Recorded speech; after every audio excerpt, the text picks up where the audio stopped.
Hey book besties, welcome back to Remington Tea Time. Today's tea time is actually outside in my pool. It is not super crazy hot out, or at least it doesn't feel like that in the pool, so we're enjoying the shade and the breeze for right now. In today's cozy cup, which is actually my hydro cup, I am drinking, it's not actually a tea, but this is the White Peach Liquid IV, which to me tastes like a peach iced tea. My husband says the exact same thing. It's our favorite flavor of Liquid IV. I just finished a 10-mile Peloton workout and now I'm outside where it's hot, so I need to make sure I'm staying hydrated. So today for tea time, I want to talk about a book that I finished yesterday on Kindle Unlimited. It is The Sacred Space Between by Callie Reid. The general concept of this book is there's two main characters, MMC and FMC, Maeve and Jude. And Jude is like a saint who is actually in exile, and Maeve is sent to paint his icon, because that's like where her magic comes from, is she puts stuff into paintings, her magic into paintings, I guess. But this was only a 3-star read for me. And I can't truly explain the concept of the book because, being perfectly honest, I don't understand. I don't know if the memory loss that happens all throughout the book, from the elders at the Abbey, who basically siphon these magic wielders' powers through their portraits that get painted by other magic wielders. I don't know if that was the intent, was to leave the reader kind of feeling like something was missing. If so, brilliant, and maybe I should rethink my 3 stars. However, this book was set up in just not the greatest of way. I feel like every little idea, every little plot point was 85 to 90% thought through, and then that last 5 to 10% left me feeling like I didn't quite have all the pieces to the puzzle. I didn't fully understand the magic system. I felt like the entire time I was grasping at straws trying to figure out how the magic actually works, because Jude puts his memories into blank books, Maeve puts memories and her magic into paintings, and then Felix, randomly another saint, has something to do with birds. I could not give you a definitive magical structure. I do know it was unique. It was not something I have ever read before. I wanted to like it so bad. I really truly did. It's supposed to technically be an enemies to lovers, although you find out, I'm gonna give spoilers, you find out later in the book that Jude and Maeve actually were friends growing up, so their romance, that to me in the last literally maybe 3 to 5 chapters, went from 0 to 100 and hey, now it's straight smut, felt so rushed to me. I kind of felt like their entire storyline was just a little all over the place. The development of every plot point was just not there enough for me, or maybe it was just not hitting enough for me. I don't know. My biggest ick is when we go straight into smut. I don't mind smut. I don't mind spicy scenes. I just hate when there is no buildup. I am a slow burn, enemies to lover. Those are my 2 ride or die tropes. And I just could not figure out where the actual romantic connection came for Jude and Maeve. I felt like there's a scene where she saves him from a bog, and then all of a sudden now she has these moments of I super desire him and I can't stop thinking about him without his shirt on. And it's there wasn't, for me, there was no banter, there was no verbal sort of relationship, I guess. It just kind of felt like he hated her this entire time, he resented her this entire time, and I don't know, the cues, I guess, that the author was trying to go for to kind of show that they were enemies to lovers and slowly building that relationship just weren't there for me.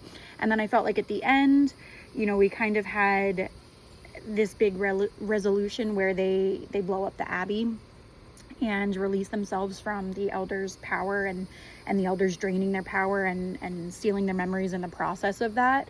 And I just didn't understand any of it. What is their magic? Is there magic, you know, she's a really good painter? Is his magic that he can put his memories into book? Is Felix's magic, I don't even know, something to do with birds? Like, I didn't understand what the actual magic was. And that really bugged me because I felt like they were trying to kind of play on the power of religion in terms of the Abbey and, you know, how the elders kind of control the narrative about things and about certain people with power, but I did not understand the magic. I really, really wanted to. It sounded really cool to me, the concept, which I don't fully understand. So this was a 3-star read for me.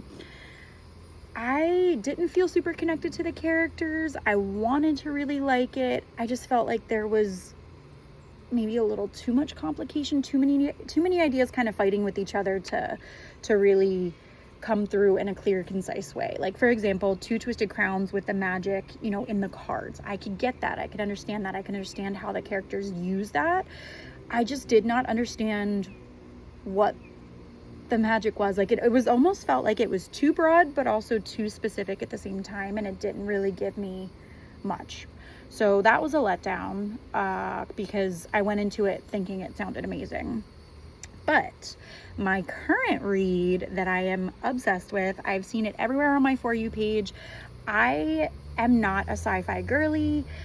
The only like apocalyptic dystopian type books that I read when I was much younger were like the Hunger Games, Divergent, that kind of series. I have not really delved into too much of those kinds of books currently. One of my coworkers is actually reading this book right now as well. I don't know if she's finished it yet, but Dungeon Crawler Carl by Matt Dinniman. Oh my gosh.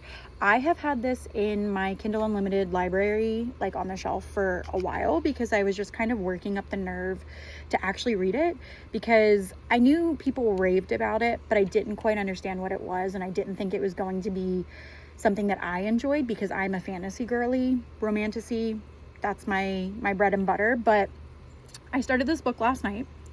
I am already like 70% through, and I already have the other books ready and waiting for me in Kindle Unlimited to read immediately. This book is hilarious, absolutely hilarious. I don't think I've ever read anything like it.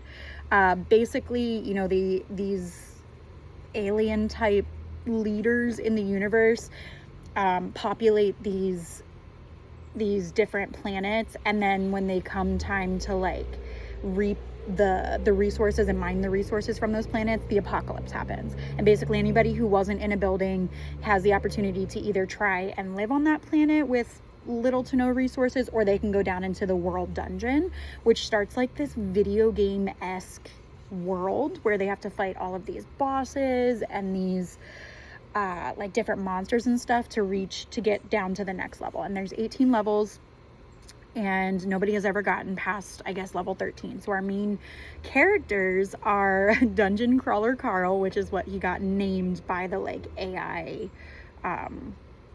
assistant, and then his ex-girlfriend's cat, Princess Donut, who ends up becoming like she's able to talk. And I don't know, I have laughed out loud the entire time I'm reading this book. I'm gonna finish it today. My goal after this video is to lounge here in the pool, get some vitamin D, and finish reading this. But color me shocked, because I was not expecting this book to be something that I would enjoy. It, based on its cover, based on its description, is not something that's even close to kind of in the realm of things that I read, but it's hilarious. And the writing is just so easy. The storyline is fantastic. Even when you're going through multiple boss fights, like I don't find myself bored at any point. So yeah, I guess that's today's tea time.